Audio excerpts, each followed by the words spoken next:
உழைப்பாளர் தினம் நல்வாழ்த்துக்கள். பாரத் மாதா தேஷ்பக்தி குடும்பகம், இது ஒரு வாசுதேவ குடும்பகம். அது இந்தியா முழுக்க அனைவரும் மக்களும் ஒருங்கிணைந்து ஒரு குடும்பமாக்கி அனைவருக்கும் பொருளாதார வளர்ச்சி ஏற்படுத்தி நம்ம இந்தியாவை வல்லரசு ஆக்கணும் என்ற ஒரு முயற்சியில் இந்த செயல்பாடு செய்து கொண்டிருக்கிறது. இதில் அரசாங்கத்தின் சமூக கடமை என்ற தலைப்பில் மொத்தம் 6 கடமைகளை நாம் அரசாங்கத்துக்கு முறையாக வைக்கிறோம்.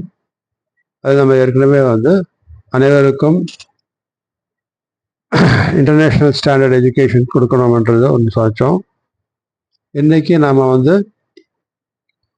அனைவருக்கும் வேலைவாய்ப்பு உருவாக்குறது எப்படி என்றது, அதில் அரசாங்கம் எந்த மாதிரி ஒரு ரிஃபர்மேஷன் கொண்டு வரணும், அது மூலமா அனைவருக்கும் எப்படி நாம் வேலைவாய்ப்பு உருவாக்கணும்ன்றதை பற்றி. ஏன்னா இன்றைக்கு உழைப்பாளர் தினம்ன்றதுனால இன்னைக்கு எல்லாரும் உழைக்கக்கூடிய மக்களுக்கு சரியான வாய்ப்பை கொடுத்து அவங்களுடைய பொருளாதார வளர்ச்சி ஏற்படுத்தி அது மூலமா நம்ம நாட்டை வல்லரசு ஆக்கிறதுக்கு நாம் எல்லாரும் முயற்சி பண்ணணும்ன்றது இதோட செயல்பாடு. சரி, இன்றைக்கு பார்த்தீங்கன்னா இளைஞர்கள் இந்தியாவில் 147 கோடி மக்கள்ல இளைஞர்கள் கிட்டத்தட்ட 40% மக்கள் கிட்டத்தட்ட ஆறாங்க. 35-40 வயசுக்குள்ள. இல்லை, நிறைய பேருக்கு ஒரு சரியான வேலைவாய்ப்பு கிடைக்காம அவங்க அவங்களோட பொருளாதார வளர்ச்சி மேலோங்கி இல்லாமல் போகிறது. ரெண்டாவது அவங்களுக்கு விருப்பமுள்ள துறையில் அவங்களுக்கு வேலை கிடைக்காம ஒரு அதிருப்தியான வாழ்க்கை நிறைய பேர் வாழ்ந்துட்டு இருக்கா. இது அவங்களுடைய மனநிலையும் சரி உடல்நிலையும் பாதிக்க ஏற்படுத்துக கொண்டு இல்லாமல் குடும்பத்தில் அமைதி இல்லாத நிலையும் ஏற்படுறது. இதுக்கு நாம் ஒவ்வொரு மக்களுக்குள்ள இருக்கிற அவங்களோட திறமைக்கேற்ற வேலைவாய்ப்பு உருவாக்குறது மூலியமா அவங்களுடைய பொருளாதார வளர்ச்சியும் அவங்களோட அமைதி ஏற்படுத்துறதுக்கான வாய்ப்பு உருவாகும். இந்த முறையில் அரசாங்கத்துக்கு நாம் வைக்கிற கோரிக்கை என்னென்றால், எப்படி நம்ம வேலைவாய்ப்பு உருவாக்கணும்ன்றதை பற்றி. அதுக்கு முதல்ல தேவை என்னன்னா, அனைவருக்கும் இன்னைக்கு நிறைய பேர் காலேஜ் எல்லாம் முடிச்சிடுறாங்க, டிகிரி முடிச்சிடுறாங்க. ஆனால் அவங்க வேலைக்கான தகுதி இருக்கான்னு பார்த்தீங்கன்னா நிறைய பேருக்கு அந்த வேலைக்கான தகுதி இல்லாத காரணத்தினால வேலை கிடைக்காம இருக்கு. காரணம் என்னன்னா, வேலைக்கேற்ற கல்வி இல்லாமல் இருக்கு. ஒரு அகாடமிக் எஜுகேஷன் பிஏ பிஎஸ்சி அப்படி படிக்கிறாங்க அப்படின்னா அவங்க முடிச்சுட்டு டிகிரி முடிச்சுட்டு வேலைக்கு போனோம் அப்படின்னா அவங்க எந்த மாதிரி திறமை, எந்த மாதிரி நிறுவனங்களுக்கு தேவையான அவங்களோட தேவைக்கேற்ற கல்வி அவங்க இல்லாத போது அவங்களுக்கு வேலை கிடைக்காம போயிடுறது. இன்னைக்கு எவ்வளோ பேர் டிகிரி முடிச்சுட்டு வேலை கிடைக்காம இருக்காங்க. அதுக்கு காரணம் என்னென்னா, அவங்களுக்கு சரியான வேலை வாய்ப்பு, அவங்க படிப்புக்கு ஏற்ற வேலை வாய்ப்பு கிடையாது. ஏன்னா அந்த படிப்பு இப்போ பிஏ படிக்கிறான், பிஏ எக்கனாமிக்ஸ் படித்தவனுக்கு என்ன வேலை தர முடியும், ஒரு பிஎஸ்சி ஃபிசிக்ஸ் படித்தவனுக்கு எந்த மாதிரி தர. ஸோ அவங்க மேலே படிக்க ஃபில் பண்ணுறதா லெக்சர் எல்லாருக்குமே இன்ட்ரெஸ்ட் சொல்ல முடியாது. ஸோ இன்றைக்கு அவங்களுக்கு நம்ம வேலை வாய்ப்பு உருவாக்கணும்னா அரசாங்கம் என்ன பண்ணணும் அப்படின்னா, இன்றைக்கு அதுக்கு வேலைக்கேற்ற கல்வியை கொடுக்கணும். அது எப்படின்னா, அவங்க டிகிரி முடிச்சிடுறாங்க, முடிச்சுட்டு முதல்ல அரசாங்க வேலைக்கு என்ன மாதிரி வாய்ப்பு நம்ம உருவாக்க முடியும்ன்றது. ஸோ கவர்மெண்ட் என்ன பண்ணணும்னா, ஒவ்வொரு அசம்பிளி கான்ஸ்டியூன்சி லெவலில் ஒரு ஜாப் ஓரியன்டட் ட்ரைனிங் சென்டர் ஆரம்பிக்கணும். அதில் என்ன பார்த்தீங்கன்னா, இது மாதிரி சென்ட்ரல் கவர்மெண்ட், ஸ்டேட் கவர்மெண்ட், பேங்க்கு, ரயில்வேஸு, அப்புறம் மிலிட்ரி, டிஃபென்ஸ், ஏர்ஃபோர்ஸ், இதுக்கெல்லாம் ஒவ்வொரு வருஷமும் ரெக்ரூட்மெண்ட் நடந்துகிட்டே இருக்கும் பேங்க்ஸில் எல்லாத்துக்குமே. ஆனால் இவங்க தேர்வு வைப்பாங்க, என்ட்ரன்ஸ் எக்ஸாமினேஷன், அந்த மாதிரி காம்படிட்டிவ் எக்ஸாமினேஷன் வைப்பாங்க. அதில் எந்த மாதிரி காம்படிட்டிவ் எக்ஸாமினேஷன், அதில் என்ன மாதிரி கொஸ்டின்ஸ் வரும்ன்றது எல்லாம் மக்களுக்கு தெரிஞ்சு அது ப்ராக்டிஸ் பண்ணி அதில் ஜாப் போனோம் அப்படின்னா அது ப்ராப்பர் கோச்சிங் வேணும். இந்த ப்ராப்பர் கோச்சிங்க்கு இன்னைக்கு ஏழை நடுத்தர வர்க்க மக்களுக்கு அந்த பணம் கொடுத்து கற்றுக்கிறதுக்கான வாய்ப்பு இல்லை. அந்த மாதிரி இன்ஸ்டியூட்ஸும் ரொம்ப கம்மி. அதுக்கு என்ன பண்ணணும் அப்படின்னா, கவர்மெண்ட்டு இந்த ஒரு ஜாப் ட்ரைனிங் சென்டரில் இலவசமாக UPSC, IAS, IPS, IRS, IAS இதுக்கு எல்லாத்தையுமே கோச்சிங் சென்டர் ஃப்ரீ கோச்சிங் தரணும்.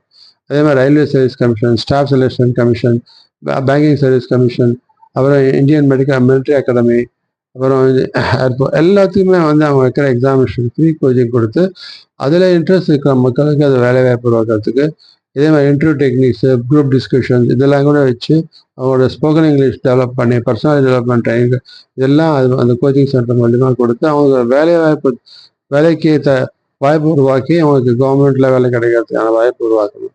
ரெண்டாவது வந்து எல்லாருக்குமே கவர்மெண்ட்டில் வேலை கிடைக்காது. இன்றைக்கி 90% 90% மக்களில் வந்து பார்த்திங்கன்னா ப்ரைவேட் செக்டர் இண்டஸ்ட்ரியில் தான் வேலைக்கு போய்கிட்டு இருக்காங்க.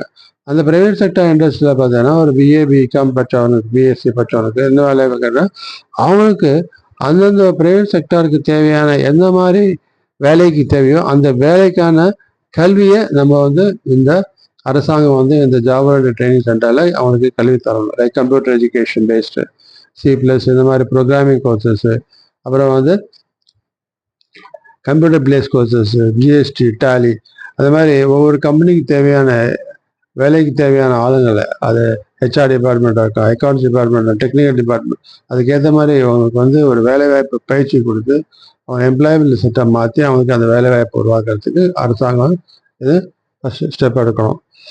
அடுத்தது வேலைவாய்ப்புக்கு நேஷ்னல் எம்ப்ளாய்மெண்ட் எக்ஸ்சேஞ்ச் துவங்கணும். அது என்னன்னா ஒவ்வொரு கிராமங்களில் இருக்கிற போஸ்ட் ஆஃபீஸில் அங்கே வந்து படித்த மக்கள் படிக்காத மக்கள் யாராவது படித்த மக்கள் அவங்க ஆன்லைன்லேயே அவங்களுடைய மொபைல்லேருந்து அவங்க வந்து அவங்களோட ரெஸ்யூம் போஸ்ட் பண்ணிக்கலாம். படிக்காத 10th படித்தா அந்த மாதிரி பசங்களுக்கு வேலை வாய்ப்பு அப்படின்னா போஸ்ட் ஆஃபீஸில் போய் போஸ்ட் ஆஃபீஸில் நேஷ்னல் எம்ப்ளாய்மெண்ட் எக்ஸ்சேஞ்ச் செல்லு தனியாக இருக்கும். அது அவங்களுடைய ரெஸ்யூமை எழுதி கொடுத்தா அப்படின்னா இதை வந்து அங்கே அவங்க நேஷ்னல் எம்ப்ளாய்மெண்ட் போர்ட்டலில் அவங்க போஸ்ட் பண்ணுவாங்க. அதே மாதிரி நிறுவனங்கள் இருக்கிறவங்கெல்லாம் அங்கே வந்து அவங்க தேவையான வேலைக்கு தேவையானதான் அந்த போஸ்ட் ஆஃபீஸ் மூலிமா கொடுத்து அவங்க தேவையான வேலைக்கு அந்தந்த ஏரியாவில் இருக்க மக்களை வந்து எப்படி தேர்ந்தெடுத்து அவங்களுக்கு வேலை வாய்ப்பு உருவாக்கணும். ஏன்னா மோஸ்ட்லி சின்ன லெவல் மக்கள்லாம் லாங் டிஸ்டன்ஸ் போக முடியாது அதே இடத்துல.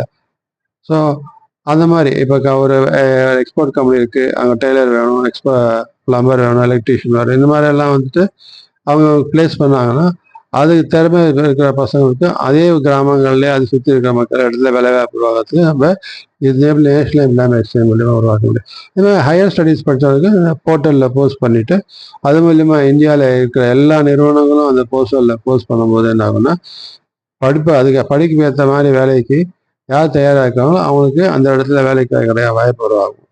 ஸோ ஒரு குக்கிராமத்தில் இருக்கணும் சரி, அவன் படிப்புக்கு அந்த வேலை அவனுக்கு டெல்லியிலோ பாம்பேல கல்கட்டா அவன் ஊர்லேருந்து தெரிஞ்சுக்கிறதுக்கான வாய்ப்பை நம்ம உருவாக்குறதுக்கு இந்த நேஷனல் எம்ப்ளாய்மெண்ட் எக்ஸ்சேஞ்ச் மூலியமா நம்ம உருவாக்கி அனைவருக்கும் வேலைவாய்ப்பு உருவாக்குறதுக்கான வாய்ப்பை ஏற்படுத்துது.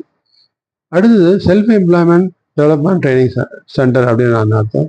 இன்னைக்கு வந்து டெக்னிக்கல் லைனில் படிச்சிருப்பாங்க, எலக்ட்ரிக்கலில், அப்புறம் CNC இந்த மாதிரி வந்து இன்ஜினியரிங் படிச்சிருப்பாங்க, டிப்ளமா படிச்சிருப்பாங்க. இவங்களுக்கு வந்து இந்த சின்ன tiny sector, micro sector, small scale இண்டஸ்ட்ரீஸில் இதை லேத்து வச்சுட்டு அவங்க வேலை செய்யறதுக்கான வாய்ப்பு இருக்கும். அந்த மாதிரி வந்து சின்ன டைனி செக்டார் இண்டஸ்ட்ரீஸில் ஒரு நல்ல ட்ரைனிங் கொடுத்து அவங்களுக்கு வந்து ஒரு ப்ராஜெக்ட் போட்டு கவர்மெண்ட் மூலிமா பேங்க் மூலிமா அவங்க லோன் ஏற்பாடு பண்ணி அவங்களுக்கு சொந்தமாக ஒரு இண்டஸ்ட்ரி ஆரம்பித்து ஸ்மால் இண்டஸ்ட்ரி ஆரம்பித்து அதுக்கு ஒரு மென்டரை ஏற்பாடு பண்ணி அந்த இண்டஸ்ட்ரி எப்படி நடத்தணும், சக்ஸஸ்ஃபுல்லாக நடத்தணுன்றதுக்கு கவர்மெண்ட் வந்து இந்த self employment entrepreneur training development centre மூலியமா அவங்களுக்கு வந்து சுய வேலைவாய்ப்பை உருவாக்கி நம்ம தயாரிக்கணும். ஸோ அது மூலிமா அதே மாதிரி இப்போ ப்ளம்பர், எலக்ட்ரீஷியன் இந்த மாதிரி இருக்கிற ஆளுக்கு வந்து என்ன பண்ணோம் அப்படின்னா இவங்களே வந்து ஒரு என்ன சொல்றது ஒரு ஆப் ஒன்று கிரியேட் பண்ணி அந்த ஆப்ல வந்து எல்லாருமே ரெஜிஸ்டர் பண்ணி கவர்மெண்ட் ஆப்ல ரெஜிஸ்டர் பண்ணி வச்சுருந்தாங்கன்னா அந்த கவர்மெண்ட் ஆப்ல மக்கள் அனைவரும் அவங்க தேவையான இப்போ எலக்ட்ரீஷியன், ப்ளம்பர், கார்பெண்டர் யார் வேணாலும் சரி அதை ரெஜிஸ்டர் பண்ணிக்கிறவங்களுக்கு அவங்களுக்கு வந்து அந்த ஆப்ல ரெஜிஸ்டர் இலவசமாக ரெஜிஸ்டர் பண்ணிக்கலாம்.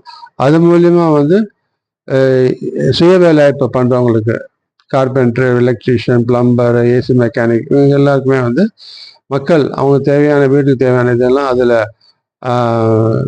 அவங்களோட ரெக்குவயர்மெண்ட் பிளேஸ் பண்ண அப்படின்னா அவங்க அந்த அவங்களுக்கு எல்லாருக்கும் சுய வேலைவாய்ப்பு ஏற்படுத்த முடியும். இது சுயதொழில் ஒன்று, சுய வேலைவாய்ப்பு ஒன்று. இது ரெண்டுத்தையும் கவர்மெண்ட் உருவாக்குறதுக்கு இது செல்ஃப் எம்ப்ளாய்மெண்ட் ட்ரைனிங்ல எடுத்துக்கணும். மூணாவது வந்து sports and games development centre. இதில் பார்த்தீங்கன்னா sports like cricket, football, badminton, tennis இந்த மாதிரி துறையில் இன்ட்ரெஸ்ட் இருக்கிறவங்களுக்கு வந்து நம்ம ஆல்ரெடி நம்ம ஸ்கூல் லெவல்லையே அந்த மாதிரி திறமை இருக்கிறவங்களாம் நம்மளுக்கு அங்கே தனியாக கோச்சிங் கொடுக்குறோம்.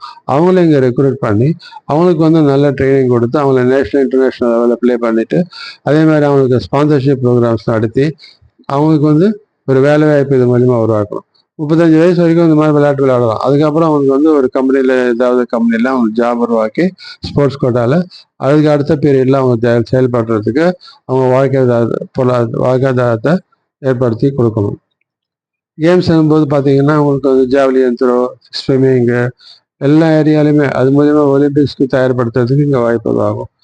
அடுத்தது வந்து music, dance and entertainment development centre. இங்கே வந்து பார்த்தீங்கன்னா யாராருக்கு மியூசிக்கில் இன்ட்ரெஸ்ட், கர்நாடிகா, வெஸ்டர்ன் எதுலேயும் சரி, அதே மாதிரி டான்ஸில் இல்லை டான்ஸ் பரதநாட்டியமோ அல்லது வெஸ்டர்ன் டான்ஸ் இருந்தாலும் சரி, அதே மாதிரி என்டர்டெயின்மெண்ட் செக்டர் எடுத்திங்கன்னா ஆக்டிங் ஆகட்டும், டைரக்ஷன் ஆகட்டும், கோரியோகிராஃபி ஆகட்டும், ஸ்டண்ட் ஆகட்டும், எந்த எடிட்டிங் ஆகட்டும், எந்த துறையில் இன்ட்ரெஸ்ட் இருக்கோ அது அவங்களுக்கு வந்து நல்ல ஒரு வேலைவாய்ப்பு பயிற்சி கொடுத்து அந்த துறையில் அவங்க செயல்படுத்துறதுக்கு கவர்மெண்ட்டே வந்து என்ன பண்ணுவாங்கன்னா அவங்களுடைய தனியாக ஒரு கவர்மெண்ட் செக்டர் அண்டர்டேக்கிங் ஒன்று உருவாக்கி இப்போ லிமிடெட் கம்பெனியாட்டம் உருவாக்கி அது மூலிமா வந்து வெப் சீரீஸு அப்புறம் வந்து மூவிஸ், சோஷியல் ஓரியன்ட் மூவிஸ் எடுத்து மக்களுக்கு வந்து ஒரு நல்ல கருத்து அவங்களுக்குள்ள வந்து ஒரு ஆன்மீக கருத்தோ அல்லது அவங்க தேசப்பற்று கருத்து தெரிவிக்கிற மாதிரி மக்களுக்குள்ள நல்ல ஒரு உணர்வு ஏற்படுத்துகிற மாதிரி ஒரு மூவிஸ், வெப் சீரிஸ் எடுக்கிறதுக்கு கவர்மெண்ட் முயற்சி எடுத்து அது மூலிமா இந்த ஆக்டிங்கு, கோரியோகிராஃபி எடுத்து அவங்க பயிற்சி கொடுத்தவங்களுக்கு எல்லாருக்குமே ஒரு வேலை வாய்ப்பு உருவாக்கி அவங்க வாழ்வாதாரத்துக்கு வழிகாட்டணும். அடுத்தது ஹாஸ்பிட்டல் அண்ட் ஹாஸ்பிட்டாலிட்டி இண்டஸ்ட்ரீஸ் அப்படின்னு நான் அர்த்தம்னா, ஹாஸ்பிட்டலில் பார்த்தீங்கன்னா டாக்டர்ஸ் தவிர நிறைய லேப் டெக்னீஷியன்ஸு, எக்ஸ்ரேல இருந்து நிறைய லேப் டெக்னீஷியன், நர்சஸ் இருக்காங்க. அதே மாதிரி ஹாஸ்பிட்டாலிட்டி இண்டஸ்ட்ரியில், ஹோட்டல் இண்டஸ்ட்ரியில், குலினரி குக்கிங் ஏரியாஸ்லேருந்து எல்லா ஏரியாஸுமே வந்து மக்களுக்கு அந்த ஒரு ட்ரைனிங் கொடுத்து அவங்களுக்கும் அந்த துறையில் வந்து ஹாஸ்பிட்டல் அண்ட் ஹோட்டல் இண்டஸ்ட்ரியில் அவங்க வேலை வாய்ப்பு உருவாகிறதுக்கு நம்ம வந்து கவர்மெண்ட் முயற்சி எடுக்கணும். எல்லாருக்கும் ட்ரைனிங் கொடுத்து அந்த ஹோட்டல் இண்டஸ்ட்ரியில் அந்த மாதிரி. அடுத்தது பார்த்தீங்கன்னா ரூரல் என்டர்பிரினர் டெவலப்மெண்ட்டு. இப்போ வந்து கிராமங்களில் பார்த்தீங்கன்னா இளைஞர்களில் வந்து விவசாயம், அப்புறம் ஹார்டிகல்ச்சர், ஃப்ளவர்ஸ் இந்த ஏரியாஸில், அப்புறம் செரிகல்ச்சர், இந்த பூச்சி அந்த மாதிரி, பவுல்ட்ரி, தரீஸு இது மாடு, ஆடு, பன்றி இந்த மாதிரி திங்களில் பவுல்ட்ரி ஃபார்மிங் எல்லாம் டெவலப் பண்ணி அது மூலிமா அவங்க வேலை வாய்ப்பு உருவாக்குறது. ஃபிஷரி அந்த பக்கம் ஏரியாவில். ஸோ அதே மாதிரி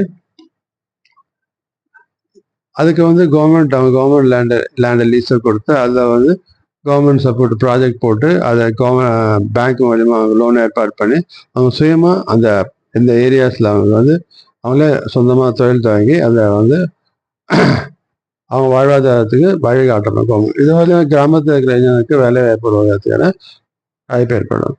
poultry, dairy, sericulture, horticulture, fishery எல்லா ஏரியாலையுமே மக்களுக்கு கிராமத்தில் மக்களுக்கு அங்கேயே வேலை வாய்ப்பு உருவாக்கும்.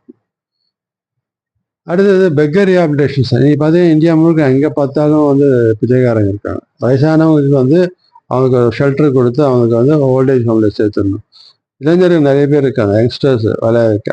அவங்க வந்து பிச்சை எடுத்து சம்பாதிக்கிறது வேலை அவங்களுக்கு வந்து ரீஹாபிலிட்டேட் பண்ணி அவங்க தங்கிறதுக்கு வசதி, அப்புறம் வந்து அவங்கள வந்து மகாத்மா காந்தி ரூரல் எம்ப்ளாய்மெண்ட் இருக்க அந்த கேரண்டியா 100 நாள் வேலை வாய்ப்பு திட்டம் அந்த மாதிரிலாம் அவங்களுக்கு பயன்படுத்தி அதை என்ஜிஓஸில் அவங்க பயன்படுத்தி அவங்களுக்கு வந்து வாழ்வாதாரத்துக்கு வழிகாட்டிட்டு அவங்க வந்து அந்த பிச்சைக்கார பண்ணுற அதுலேருந்து வெளியில் கொண்டு வந்து பிச்சை எடுக்கிறது இதே நம்ம நாட்டில் இருக்கக்கூடாத மாதிரி பண்ணணும். இந்த மாதிரி அனைத்து துறையிலையுமே நம்ம வந்து வேலைவாய்ப்பு உருவாக்கி மக்களுக்கு எஸ்பெஷலி இளைஞருக்கு அவங்களுக்கு திறமைக்கு ஏற்ற அவங்க எந்த துறையில் இன்ட்ரெஸ்ட் இருக்கோ அந்த துறையில் அவங்களுக்கு வந்து வேலைவாய்ப்பு உருவாக்கி அது மூலிமா அவங்களுடைய பொருளாதாரத்தை வளர்த்து அது மூலிமா வந்து நம் நாட்டின் பொருளாதார வளர்த்து ஒரு நாட்டை வல்லரசு ஆக்கிறதுக்கு நம்ம முயற்சி எடுக்கணும். இது மூலிமா அனைவருக்கும் இளைஞருக்கு வேலைவாய்ப்பு கிடைக்கும்போது அவங்க வந்து வேலையில்லா திண்டாட்டம் நம்ம வந்து எப்போ அகற்றுறோமோ அவங்களுடைய அவங்க தவறான பாதையில் ஒரு சேஞ்ச் நாஜிலேருந்து ஒரு நாட்டுக்கு விருத்தமான செயல்பாடுகளில் ஆன்டி சோஷியல் எலிமெண்ட்டாக போகாமல் அவங்க தடுத்து அவங்களும் நல்ல குடிமகனாக வாழ்ந்து நம்ம நாட்டில் அமைதியும் பொருளாதார வளர்ச்சி ஏற்படுத்தி நம்ம நாட்டை சுபிக்ஷமான ஒரு வளர்ந்த நாட்டாக்கிறதுக்காக வாய்ப்பு ஆகும். இது செயல்படுத்துறது நாம் அனைவரும் சேர்ந்து நம்மளுடைய குரல் வந்து அரசாங்கத்துக்கு எழுப்பணும். இதில் மக்கள் அனைவரும் எதிர்கட்சி, அதுக்கப்புறம் வந்து ஊடகங்கள், ப்ரெஸ் எல்லாருமே நம்ம சேர்ந்து இது நம்மளுடைய குரல் கவர்மெண்ட்டுக்கு எழுப்பி இந்த செயல்பாட்டை கொண்டு வந்து வேலையில்லா திண்டாட்டத்தை போக்கி அனைவருக்கும் வாழ்க்கை வேலை என்ற சூழ்நிலையை உருவாக்கி பொருளாதார வளர்ச்சி ஏற்படுத்துறதுக்கு நாம் முயற்சி எடுத்து நம் நாட்டை வல்லரசாக்குவோம் என்று நாம் எல்லாம் உறுதிமொழி எடுப்போம். ஜெய்ஹிந்த். சர்வே ஜனா சுகினோ பவந்து.